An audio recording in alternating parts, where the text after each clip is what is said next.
এই যে আমি হাত নেড়ে কথা বলছি এবং আমার প্রত্যেকটা হাত নাড়াটা অ্যালাইন্ড উইথ মাই স্পোকেন ওয়ার্ডস, এটাকে বলা হচ্ছে জেস্চার।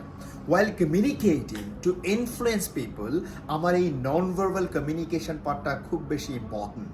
আলবার্ট মেহরাবিয়ান উনি একটা স্টাডি করেছিল, উনি পেয়েছেন যে ভার্বাল, আমি যে কথা বলছি word, that can create impact only 7%, non verbal that will create impact 93%, তার মধ্যে body language will create impact 55%, আর 38% হলো tonality, voice modulation, vocal variety, আমার কণ্ঠের ওঠানামা। এই যে তিনটা পিচ আছে না, লোয়ার পিচ, মিডিল পিচ, আপার পিচ, বাংলায় যেটাকে বলি উদারা মুদারা তারা, এই তিনটায় ভেরিয়েশন এনে কমিউনিকেট করতে পারলে ইম্প্যাক্টটা আরও বেশি ভালো হয়। আমি যখন কথা বলছি তখন হাত নেড়ে কথা বলা, আই কন্ট্যাক্ট মেনটেন করে কথা বলা, একটু স্মাইলি ফেসে কথা বলা, একটু এক্সপ্রেশনটা ঠিক রাখা, এইটাকে বলা হচ্ছে নন ভার্বাল কমিউনিকেশন।